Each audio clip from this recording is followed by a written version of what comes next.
Va. Vamos a empezar con el laboratorio, mucho. Y les voy a compartir mi pantalla. Permítanme un momento. Em, mm, mm.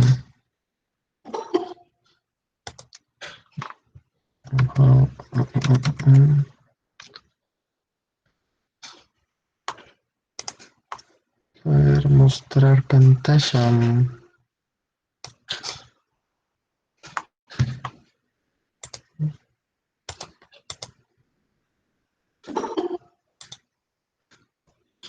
¿Cuántos puntos vale la fase uno?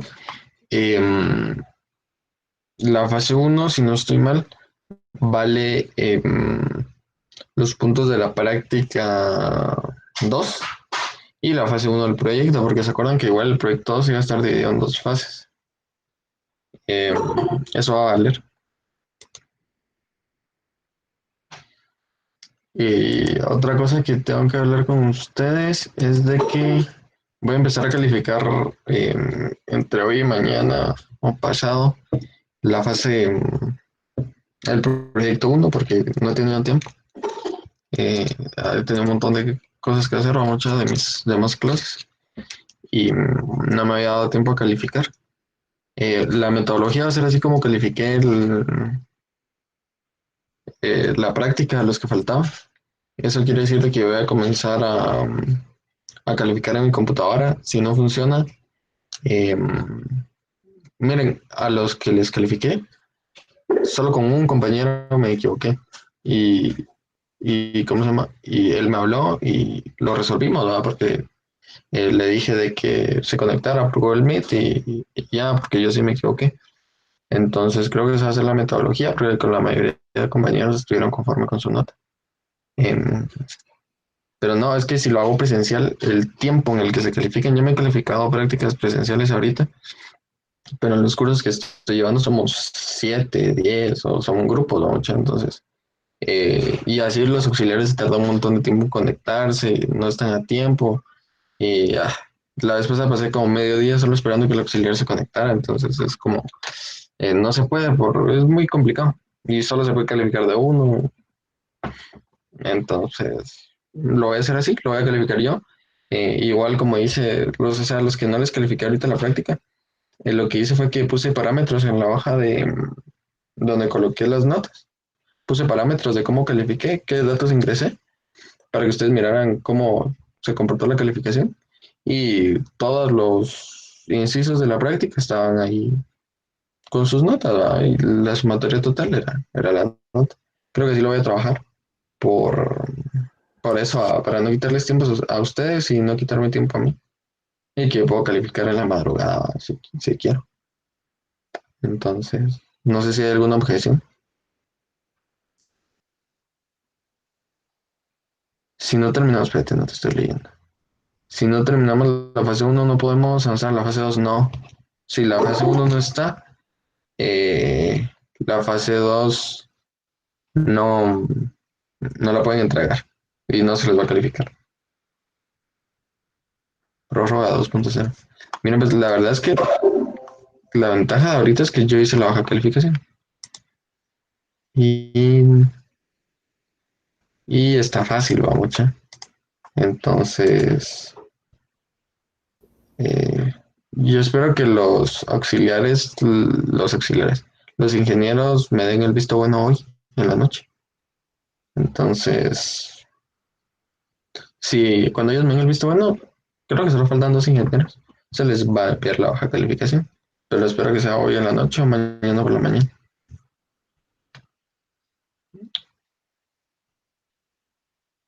Vos hiciste ese proyecto, duda. ¿Cómo así? Ah, sí, yo lo hice. Yo fui el que lo redactó. ¿Por qué?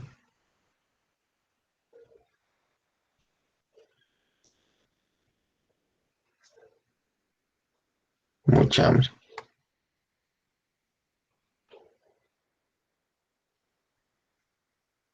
Va.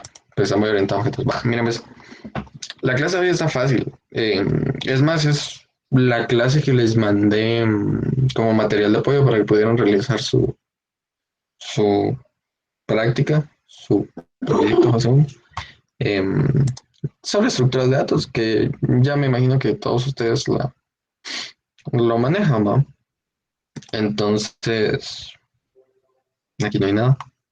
Vamos a la presentación y voy a abrir la otra. Ahí está. Va. Estructuras de datos. Va. Las estructuras de datos solo nos sirven para agrupar o ordenar los datos, valga la redundancia, de forma que éstas optimicen el acceso a los datos, agregar velocidad al agregar datos, agregar velocidad al buscar, y todo depende de cómo nosotros queremos la estructura. Por eso, estructura de datos.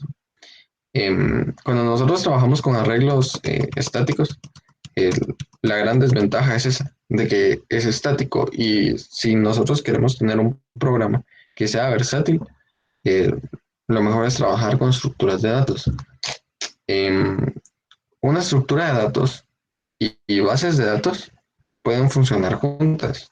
Em, bases de datos sé que todavía no lo han visto, pero más o menos tienen una idea de cómo funciona. Es un lugar donde se almacenan los datos, y las estructuras de datos viven en la memoria. La computadora se tarda un montón de tiempo en acceder a, a los datos que están en el disco duro de la computadora, pero es muy rápida accediendo a los datos que están en la RAM de la computadora. Entonces, ejemplo, digamos que tienen en el proyecto, ¿va? Tienen un montón de imágenes. Digamos que tienen bibliotecas con miles de imágenes, ¿va? Imagínense que entre todas las bibliotecas hay 1 millón de imágenes, ¿no? Y todas tienen que ser almacenadas. Entonces, para este caso, ustedes tienen que usar una base de datos para poder almacenar todo cuando el programa se cierre. No vale solo con serializar la estructura de datos, sino ustedes meten todos sus datos a la base de datos. Pero si el usuario se va a estar cambiando entre imágenes a cada rato de un mismo usuario, puede que sea ineficiente estar pidiéndole a la base de datos: dame esa imagen, dame otra imagen, dame otra imagen, dame otra imagen. ¿Sí me entienden? Entonces, lo que se hace es de que, bueno, voy a utilizar al usuario uno, voy a buscar todas las imágenes del usuario uno a la base de datos y las puedo meter en una estructura de datos. Entonces la computadora se tardó solo un tiempo en ir a buscar todas las imágenes y devolverlas, y ya meterlas en la memoria RAM, que no ocupan tanto espacio como agarrar todas las imágenes de todas las bibliotecas que no nos van a servir, y tenerlas en memoria RAM, que tal vez ni caberían en la memoria RAM. Entonces, con esto que optimizamos espacio y optimizamos velocidad de búsqueda y de acceso a los datos.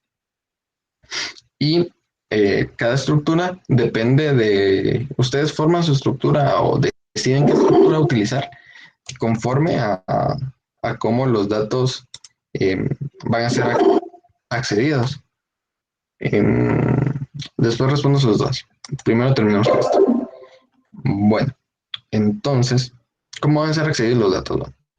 Eh, Aquí hay ejemplos, que es lo que vamos a ver ahorita.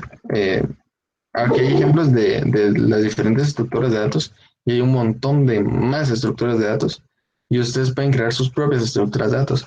Cuando yo estaba en Compi 1, me acuerdo que yo hice una estructura de datos para ese proyecto, y no era una estructura de datos convencional, sino que yo yo le creé unos enlaces de que creo que era un árbol ABL, algo así. No creo que era sí, algo así. Y yo creaba otros enlaces para poder acceder rápido a otros nodos, porque el programa se tardaba mucho tiempo. Entonces, una estructura de datos, ustedes deciden cuál usar y por qué están haciendo sus enlaces. Si se dan cuenta, su proyecto, aquí lo tengo abierto, tiene, en el caso de acá, donde tenemos las imágenes que se van rotando, esta parte, si nos vamos al área de almacenamiento,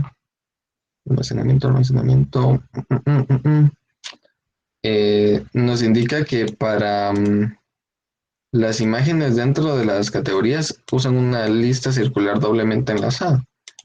¿Por qué una lista doblemente enlazada y circular? Porque si yo quiero estar dándole clic en siguiente, siguiente, siguiente, siguiente, en algún momento voy a llegar al último elemento de la lista. Y lo que voy a querer hacer es solo volver a obtener el siguiente. Entonces así optimizan código. De no preguntar, ya llegué al final cada vez que le dieron clic al botón, sino no. El último no, ya está enlazado con el primero. Entonces solo clic, clic, clic, clic, get next, get next, get next. Eh, y, y es mucho más fácil. O sea, esto está hecho para que ustedes entiendan el funcionamiento de las estructuras de datos. Eh, los usuarios es una lista simple. O sea, me imagino que lo hicieron rápido con tutoriales de YouTube. Y el almacenamiento de las categorías es igual una lista doblemente enlazada. ¿Cuántos sabemos? 50, todavía bastante, ¿no? Es porque no les he calificado el proyecto. Va. Entonces, em, ya saben, va. La lista enlazada tiene un puntero, que se recuerdan que solo es el número del objeto o el nombre del objeto siguiente, el cual está enlazado al siguiente y el último, eh, su puntero, su número ese que lo enlaza al siguiente no, es de tipo null, o sea, no tiene un siguiente. Eh, porque se meten con nombres raros, mucho, lo voy a admitir. Va.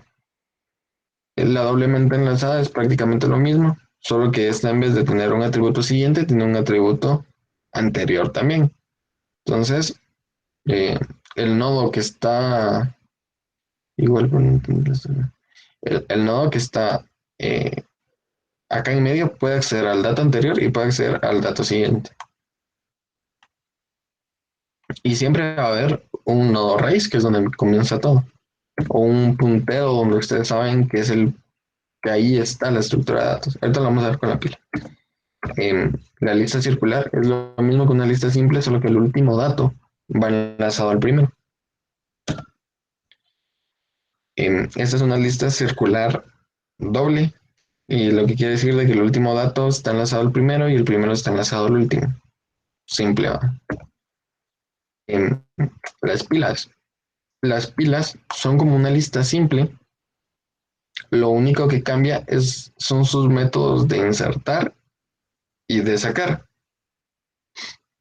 En español sería apilar y desapilar, ¿va? Pero normalmente en inglés lo va a encontrar como push y como pop.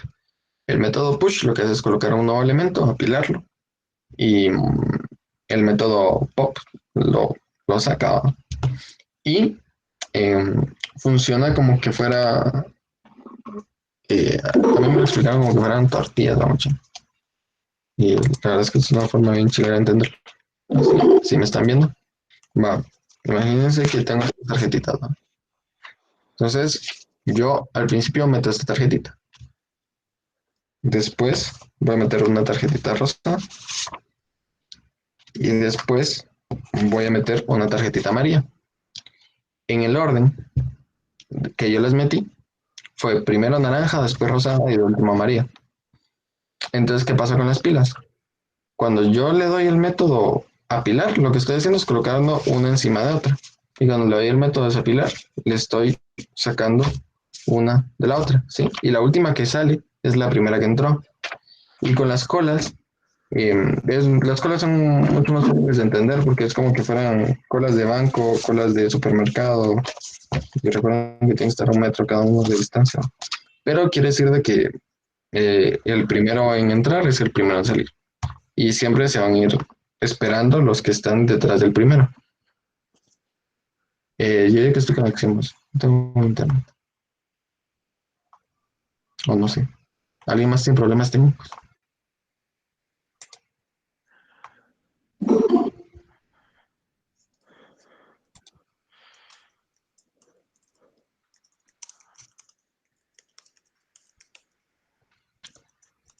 Es internet, mucha habla. Va. Terminaríamos los tipos de estructuras de datos. Em, les voy a enseñar cómo hacer la pila. Em, así rapidito. Yo tenía esta pila hecha. ya, del semestre pasado. Es tu cámara, ¿no? Va.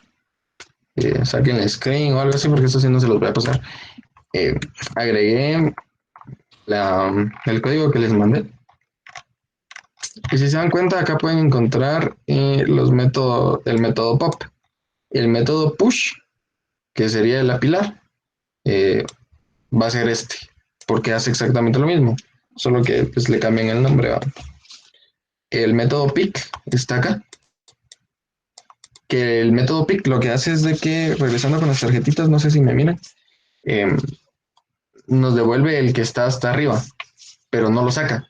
Recuerden que pop lo que hacía es que lo sacaba, pero pick lo mantenía ahí. Es como, hey, le decís a la pila, quiero ver el primer elemento. ¿Va? Entonces te lo muestra, pero no lo saca. Es la diferencia entre pick y pop. Eh, bueno, con estos métodos, en teoría deberían poder hacer toda su práctica. Sus compañeros me preguntaban que si les tenían que implementar todos. Sí, les tienen que implementar todos. Eh, porque yo no, aunque no los use, los tienen que implementar todos. Voy a extender la pila de estructura de datos y me va a decir de que tengo que implementar sus métodos abstractos. Esto es lo que ustedes tienen que trabajar. Va. Voy a implementar el método add, que es este.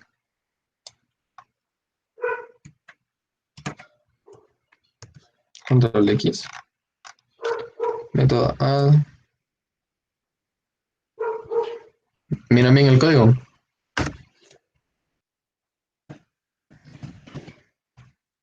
Y ahorita se los explico, solo lo voy a agregar.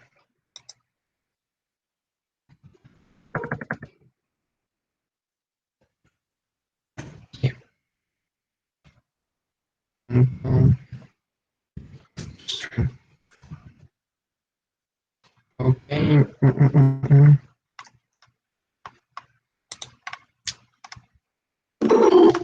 Bueno, entonces, y voy a hacer el pop, que sería el... Voy a borrar.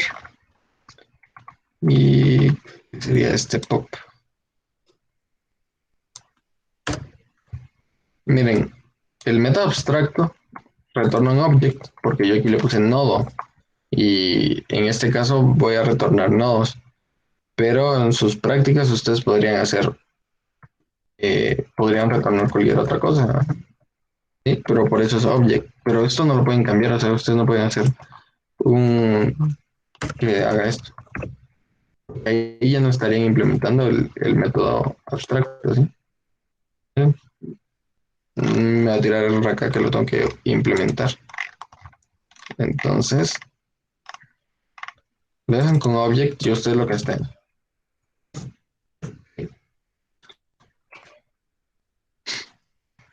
Les voy a enseñar cómo funciona el método add.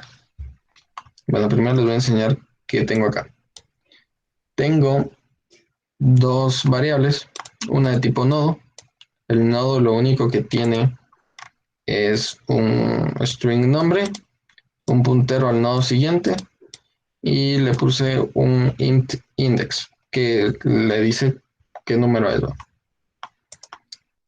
Ok, y no, no es esto.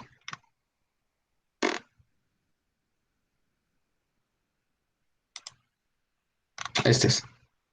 No, es este. Ok. Y tengo una variable 6 que me dice cuántos nodos tengo. Y primero seteo el puntero nulo porque no tengo nada. El método push, que ahora es el add, que está aquí abajito, lo que hace es que recibe algo que voy a guardar.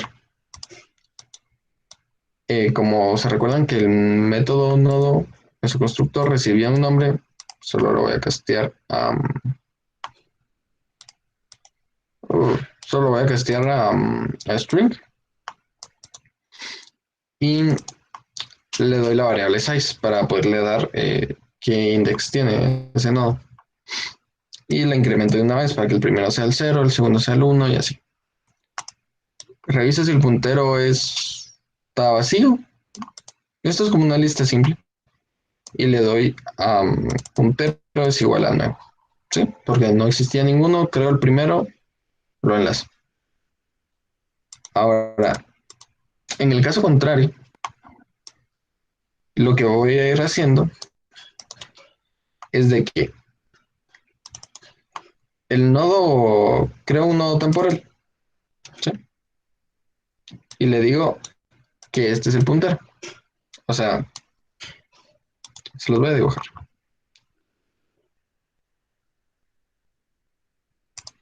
Aquí, dibujar. Bueno, en el primer caso, inserto un nodo acá. Este sería el primer caso. Y a este le llamo puntero. En el segundo caso, cuando venga otro a insertar otro nodo, lo que voy a hacer es que voy a colocar a este por un momento, al que era antes puntero, ahora le voy a llamar eh, cabeza temp.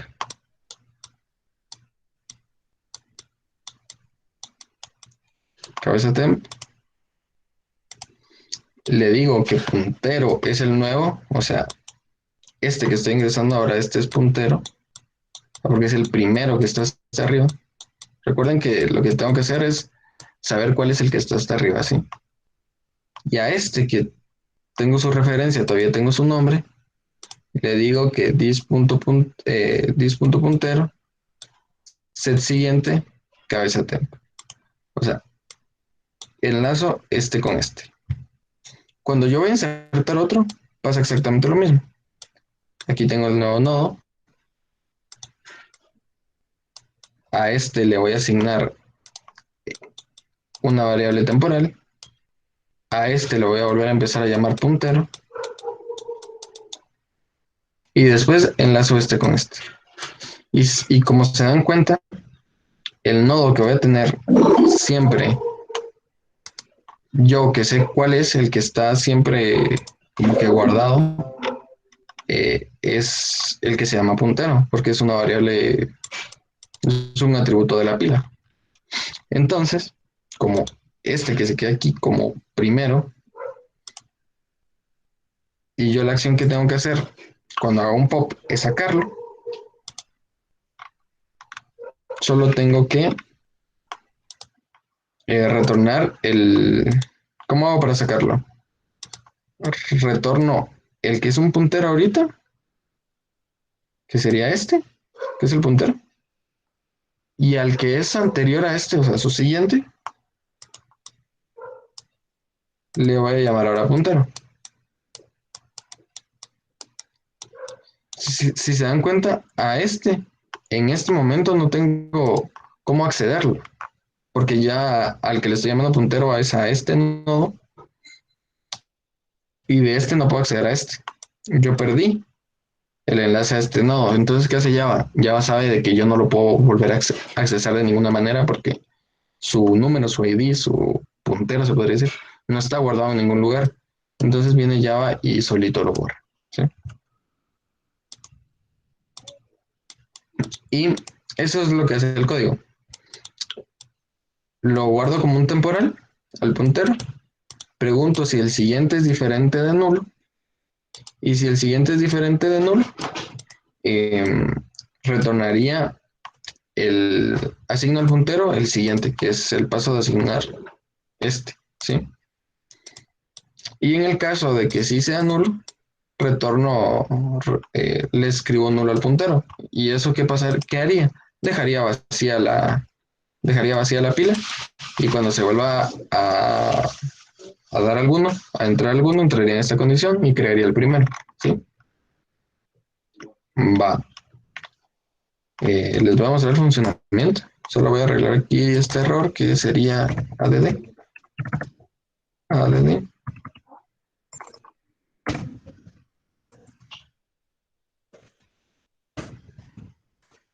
Y eso debería funcionar.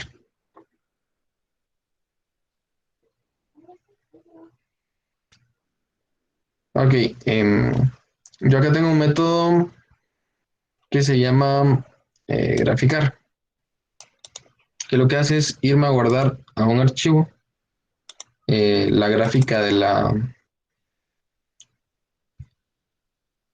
gráfica de la pila. Esto no se los pedí en el proyecto porque hay que usar una cosa que se llama graphics y se pone un poco complicado. Los que llevaron el curso tal vez lo conocen, ¿no? Y es más, en graphics fue donde les hice el diagrama de flujo. Y lo único que hace es crear código para generar imágenes. Y si se dan cuenta, aquí tengo a Noel, Edu y Daniel, que eran los nombres que metí acá. Entonces le di pilita.add a Noel, después le di pilita.add a Edu y pilita.add a Daniel. Pilita es la instancia de pila. ¿Sí? ¿Cómo se escribe un archivo y se ejecutan cosas? Mm, ahorita me pongo a leer el chat y resolvemos dudas mucho. Va. Entonces, ¿qué está haciendo? Primero estoy metiendo a Noel, después estoy metiendo a Edu y de último meto a Daniel. Si yo acá, después de meter a Noel, le doy pilita punto en pop, lo que yo haría sería borrar a Noel y la pila debería tener solo a Edu y a Daniel. La voy a correr y voy a volver a graficar.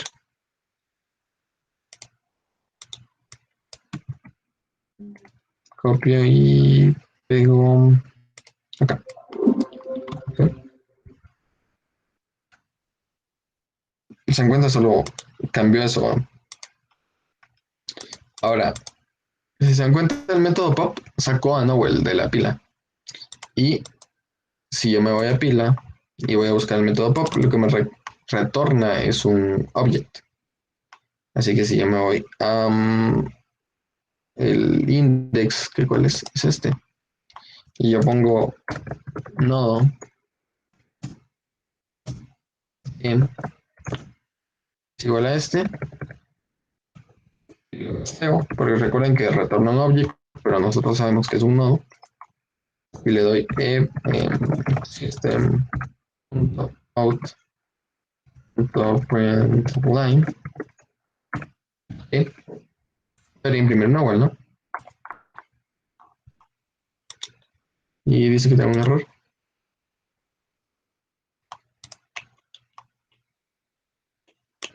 No sé dónde es. Oh, me huele algo. Ok, punto. Cabal, perdón mucho. Intenté imprimir un. Creo que no es un string. No, pero aquí otra cosa.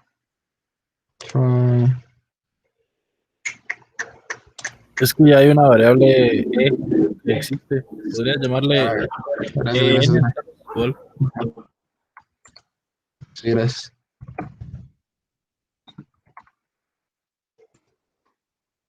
Ahí está. Y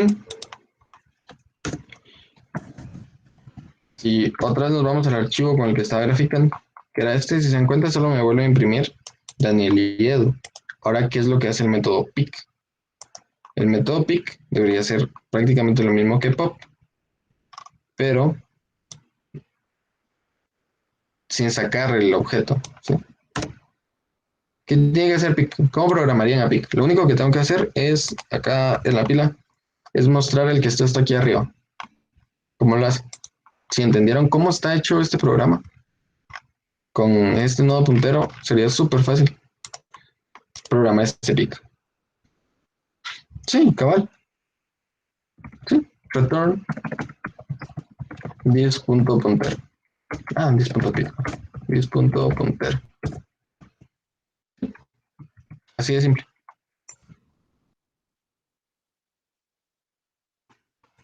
Y ahora en vez del aquí pop, le voy a dar pick.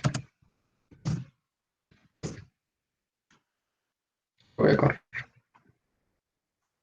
Vuelve a sacar lo mismo, pero si yo me voy acá, sigue existiendo Noble. ¿Sí? Ahora no lo sacó, pero sé cuál es el que está hasta arriba.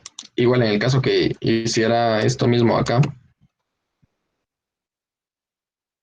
se ponga vale 1, se le ponga 1 y lo corro. Voy a saber cuál es el que está hasta arriba porque fue este último, pero sin eliminarlo, ¿verdad? Porque si nos vamos otra vez acá al archivo donde gráfico, sigue existiendo. Aprovechando eso, este ejemplo, para escribir y leer archivos, para el serializable es muy parecido a este.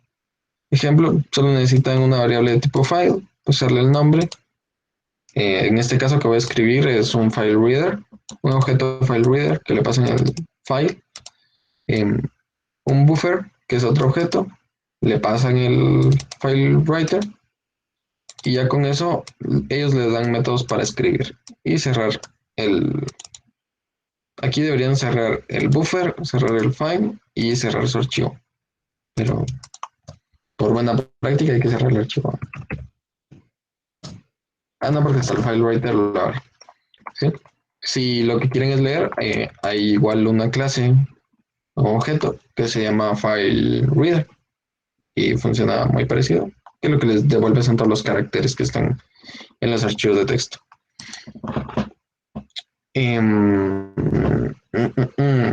Yo creo que con esto terminaría con el ejemplo de la pila. Súper fácil.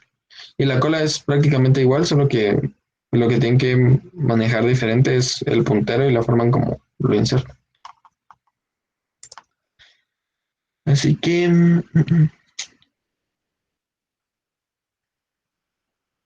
voy a leer sus preguntas de antes. Mucho. La cámara se quedó trabada, se nos preguntan otro día.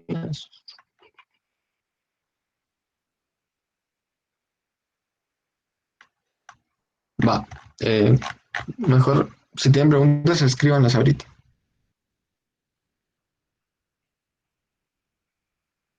La grabación sí la voy a subir.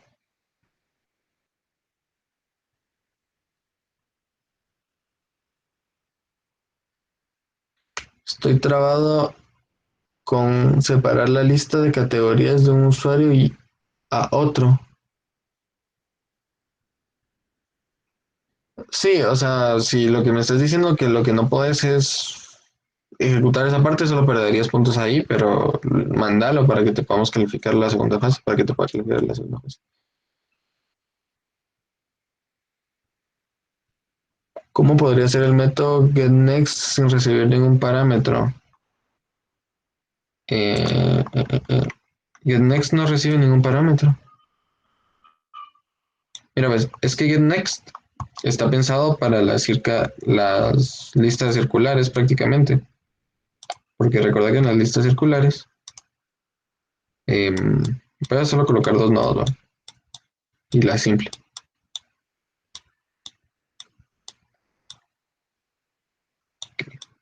Imagina que esta es tu cabeza. Si yo le doy GetNext, lo que me va a retornar es este. Y si yo le doy GetNext, cuando estoy acá, lo que me va a retornar es este. Eh, y si decís que lo que querés es mandarle como que un parámetro, lo que puedes hacer es tener un puntero de ¿cómo se llama? En la misma lista. Puedes tener un puntero que de dónde está. ¿Sí? O sea, un index o un puntero nodo para saber dónde tenés tu puntero para cuando le das que next, cambia el siguiente. No como un parámetro, sino como un atributo de la estructura de datos. A ver, le resolví esta. Okay. O sea, cómo asignarle a los usuarios sus propias categorías.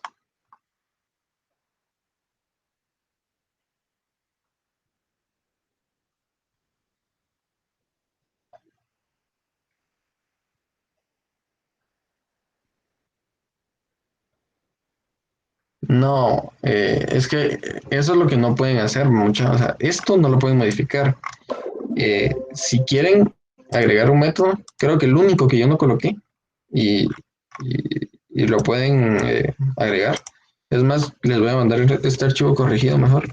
Sería un get anterior para poder hacer la lista Sería un circular. como get before. Ujú.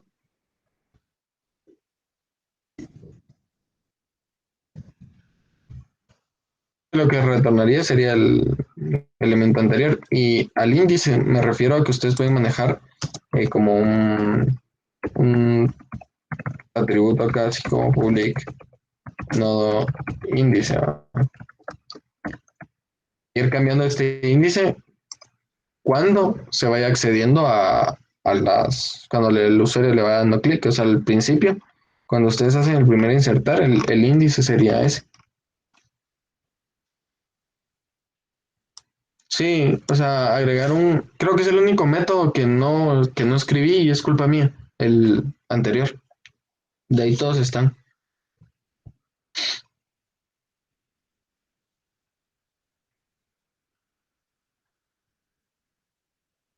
Espérate, vamos a ver. ¿Podrías explicar cómo agregarle sus propias categorías e imágenes? Va, miren, pues, ustedes tienen que tener una lista de las categorías que tiene eh, todas las categorías que existen, ¿va? Y tienen que tener una lista de las imágenes de cada usuario. Las categorías se van a guardar en el objeto usuario. Lo voy a dibujar para que sea más entendible. Tenemos al usuario.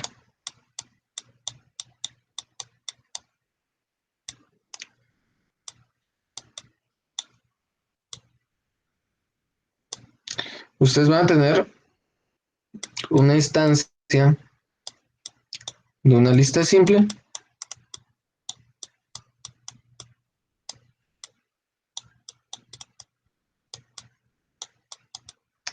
que guarda las categorías, ¿no?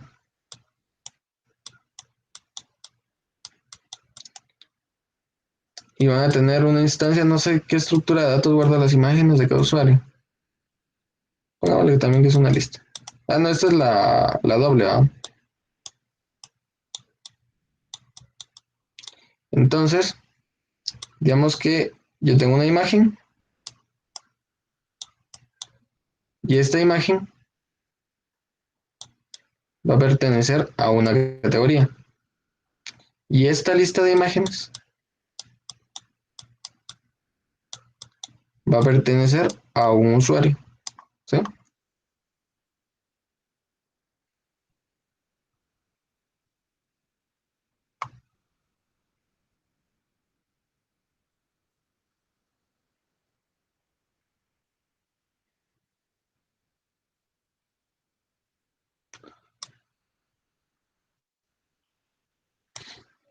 Sí,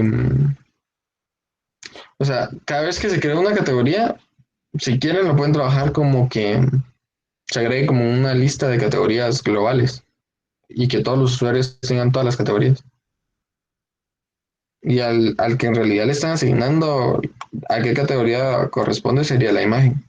Entonces, cuando ustedes quieran buscar eh, algo, lo tienen que hacer de la forma inversa.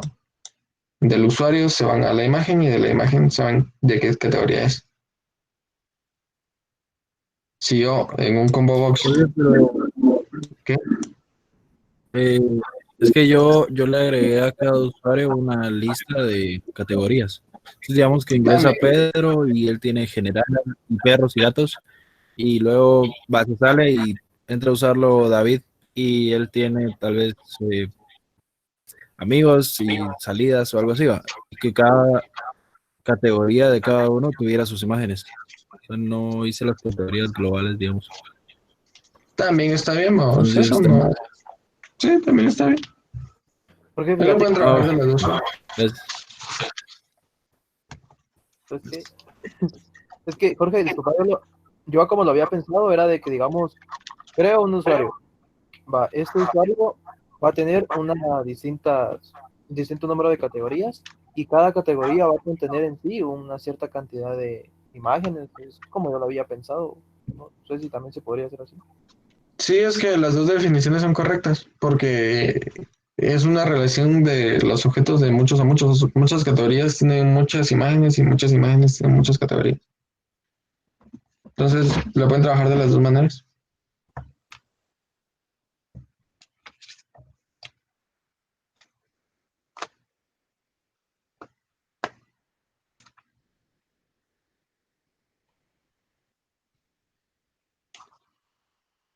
¿Alguna otra duda?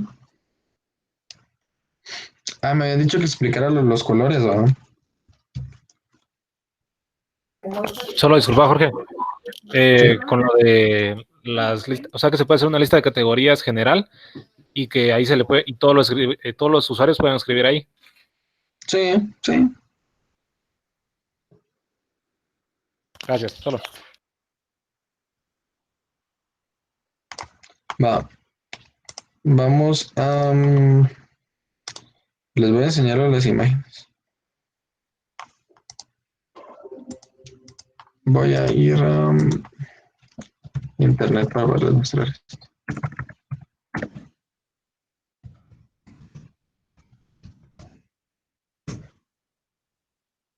A mi nombre. Windows tiene el formato BMP. Les voy a explicar con un Pikachu.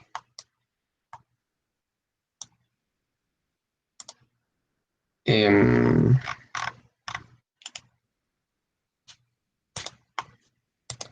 va. Imagínense que la imagen está conformada por un píxel, ¿va? Por un montón de píxeles, perdón, por un arreglo de píxeles. Cada píxel de estos em, está representado por un número. O sea, el color de cada píxel está representado por un número. Y ese número es una combinación entre el rojo, el verde y el azul, que son los tres colores primarios. ¿Sí, va? Entonces,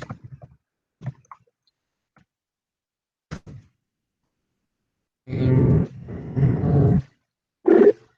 ustedes acá, por ejemplo, si yo selecciono algún color acá, por ejemplo, esta página me lo muestra así dinámicamente, ¿va? Su código eh, sería este, y me está diciendo que tiene una intensidad de rojo de 210, de verde de 72 y de azul de 42, ¿sí?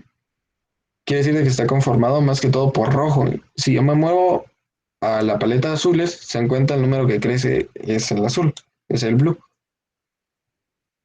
Y en el caso ejemplo, si ustedes quieren volver un color que es así azul, sepia, ¿qué tendrían que hacer? Intentar ver cómo hacer para mover a ese azul a un tono como amarillo, ¿va? Pero el caso más fácil de ver es el del blanco y negro. Si ustedes se mueven para acá, recto, miren, si yo estoy acá, en cuenta azul es el 213. Ah, no, no me puedo mover más. Pero si ustedes se mueven para acá, miren qué pasa. A un tono gris, intentando no variar el mouse en la posición arriba abajo, lo que van a encontrar es que ese tono de azul es en escala de grises el valor del azul, del más grande, pero que todos son iguales. Ese sería el algoritmo para volverlo, eh, para volver un color de azul a gris. Igual en rojo, ¿va? Si ustedes tienen un rojo intenso, pasarlo acá. Por ahí creo que sería más como pasarlo acá, ¿va? Para que sea, creo que es pasarlo acá.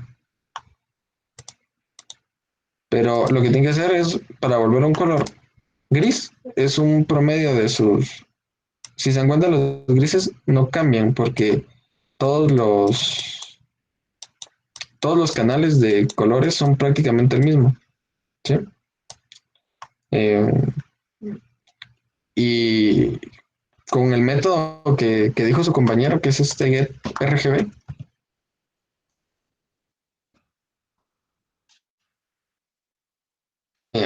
de Java, está súper fácil hacer esa parte de la práctica.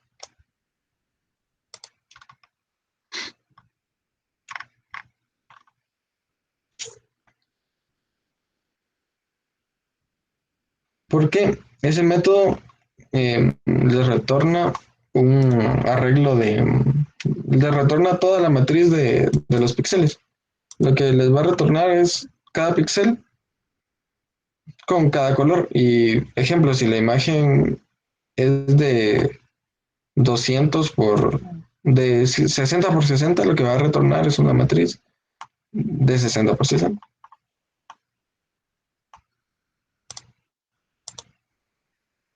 Está súper fácil. Yo la verdad lo que quería era que leyeran el archivo bitmap y que por cada por cada bit, porque tiene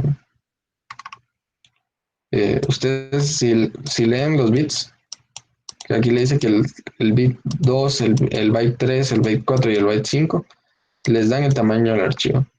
Si ustedes se van al byte 18, al 19, al 20 y al 21, le da la anchura en píxel. Y esta es la altura. Lo que pasa es de que hay algo de la resolución y de estar leyendo píxel por píxel se les iba a complicar demasiado. Entonces, porque yo lo hice hoy en la mañana y lo probé a hacer con una imagen grande y hasta Java se murió. Entonces, mejor usen ese método que ya les devuelve los colores. Entonces, ustedes solo tienen que editar esos colores y reescribir la imagen.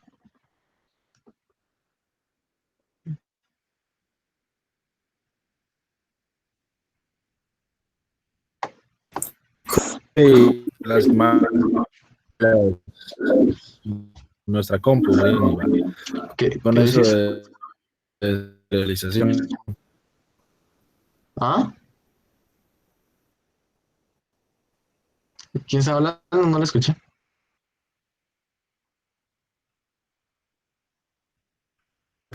Que lo de las imágenes también tenemos que guardarlas en nuestra compu con el método de serialización. No, mira, ves. La serialización sirve para guardar objetos construidos en Java. ¿Cómo te explico eso? Ejemplo, este nodo con sus atributos y todos sus métodos, yo lo puedo guardar en Java como, como bits. Lo que tenía ese nodo cuando yo lo creé, o sea, le puse un nombre y lo instancié, lo puedo guardar así. Pero una imagen es un archivo normal, o sea, vos lo que tienes que hacer es volver a escribir eh, el, los archivos, ¿sí me entendés? En las imágenes. En cambio, en estos que sí son objetos de Java, tenés que serializarlos. Hay una gran diferencia en eso. Ah, o Porque, o sea, vos sea en, que ajá, vos en la serialización lo que guardar es esto. O sea, es lo- todo el objeto, ajá. y entonces, para guardar las imágenes, sí vamos a tener que usar algo así como file y un buffer, así como hiciste lo de Ajá, el ejemplo de sí. Así como estaba la esto. pila gráfica. Ajá, así como estaba esto. Ah, ya. Solo que ustedes tienen que usar estas clases. Recuerden de que todas las clases se heredan del image handler, que tienen que implementar el real Ah, find, va. el, y ustedes, en el caso del generate file, es donde ustedes generan el nuevo archivo. Si es blanco y negro, acá en este método es donde ustedes generan el nuevo archivo. Bueno. Sí, eso va a estar interesante y un cacho más complejo. Pero Sí, está chilero. la segunda parte del proyecto es lo más difícil.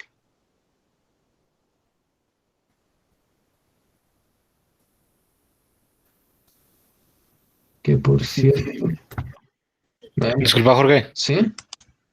Entonces, para las imágenes, hay que guardar las imágenes dentro de la carpeta de las clases o solo hay que guardar la ruta. No entendí mucho eso. Va, miren, ves. En esta fase. En esta fase solo guardan la ruta. Porque no necesitan, si se dan cuenta, para mostrar la imagen, no necesitan convertirla a BMP. Ah, ya, o sea, y si te enviamos el yard vacío para que vos lo llenes. Ajá, yo le voy a meter mis archivos. Ahora, eso es bastante importante. Sería bueno que hicieran un file chooser, JFile chooser, que asigna la ruta, vamos. Y es el buscador así normal de archivos, para que se facilite a la hora de la calificación. Ahora, cuando ustedes guardan las cosas, necesitan diferenciar entre dos tipos de ruta. Eso es súper importante porque si no, cuando yo lo use va a tronar. Hay rutas, ¿cómo se llama esa ruta? Rutas Absolutas y relativas, creo. absolutas, ajá, absolutas y relativas. Gracias, mucho. Va, para los compañeros que no saben, las rutas absolutas son las que se escriben empezando desde el donde se está almacenando. Y normalmente empiezan así con C2 puntos o D2 puntos o F2 puntos, depende de su disco o depende del dispositivo donde se está guardando. Y es toda la ruta donde está, ejemplo, C2 puntos, diagonal, users, diagonal, Jorge, diagonal, archivos, diagonal, eh, imágenes, ¿no? Y aquí le ponen img.bmp, ¿no? Si ustedes cuando están programando hacen esto, lo que va a pasar es que cuando yo use su programa, tenemos un nombre de aquí, el primero es Monse. Si es esa es su ruta, ¿va? Pero cuando yo estoy usando su programa, esta ruta no va a existir en mi computadora porque la mía se llama Jorge, ¿sí? Entonces, lo que tienen que hacer es solo colocar el nombre del archivo. Si ustedes lo quieren meter en una carpeta, sería el nombre de la carpeta, diagonal el nombre del archivo. Y ustedes dirán, ¿dónde se va a guardar? Cuando lo están ejecutando acá en Netflix, en la consola de Netflix, por ejemplo, este está acá. Acá es donde está guardado mi proyecto. Y me lo guarda acá, en la ruta del proyecto. Pero si yo ejecuto si yo lo compilo y que tiene errores, ¿no? ¿Qué error tiene? Pila. Ah, es que creo un método antes. Okay. Implementamos. Okay. Si yo voy acá y lo compilo, no, y lo debugueo, pero tontito. Va. Permítame. Solo voy a modificar esto y le voy a poner. Sí, como está al principio. Le voy a dar room y construir el proyecto. ¿Qué es lo que ustedes tienen que hacer para entregar su proyecto? Va a haber un error. No, aquí no va a haber ningún error. ¿Se dan cuenta? Este archivo se guardó a las 19:08. Y ahorita que generé ¿se dan cuenta? Aquí no hay nada. Ya, y la cola, ya, enter. El archivo funcionó. Y si se dan cuenta, ahora la ruta relativa es donde yo estoy ejecutando el archivo. Eso quiere decir de que si ustedes quieren guardar en carpetas, las carpetas se tienen que crear aquí. Voy a ponerle hola Ustedes quieren guardar en la carpeta hola. ¿Cómo funcionaría esto? Voy a ir acá, voy a decir que quiero guardar en hola diagonal. Y es más, si ustedes ya crearon las carpetas, no le vayan a dar esto como es, no le vayan a dar porque para construir tienen dos opciones: clean and build project. Solo denle en build para que solo lo construya. Porque si ustedes le dan clean, va a borrar todas las carpetas que ustedes creen ahí. ¿Sí?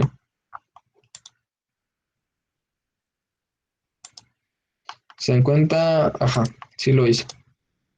Ahora lo voy a ejecutar. Voy a borrar este archivo de Daniel para que no crean. Lo voy a ejecutar y ahora debería aparecer dentro de la carpeta hola. Así lo tienen que hacer. O sea, si ustedes quieren colocarlo en carpetas, tienen que colocar las carpetas donde esté su ejecutable para que yo lo pueda hacer. Pero cuando lo estén probando, las van a tener que colocar acá afuera. Creo que cuando ejecutas nuestros las celdas de la consola, así como acabas de hacer, o quizá importas un proyecto de NetBeans, ¿cómo es eso? No, los ejecuto así todos por consola. Ah, papá.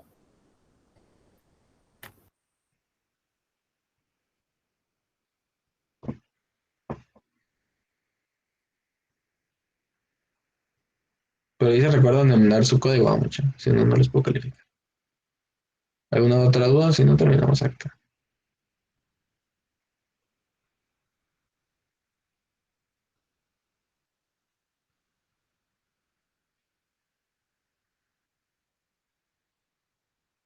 ¿No? ¿Con el proyecto? ¿No? ¿Seguros?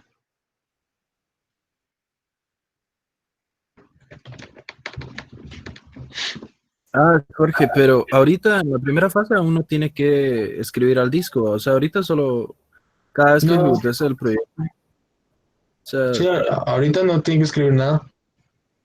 ah, papá, ¿ves eso? A menos que ustedes vayan a copiar la carpeta. Va. Ahora, para los que se quedaron de último. Jorge, mira una pregunta. Digamos, si mueves un documento que ya mandaste de su ruta, te debe tirar un error. O sea, básicamente en la primera parte del proyecto. Como solo guardas el nombre de la ruta, perdón. Sí, ahí podrían manejar algo así como errores o algo así, pero tal vez ni lo califique. Ah, va. Bueno, andamos. Jorge, una pregunta.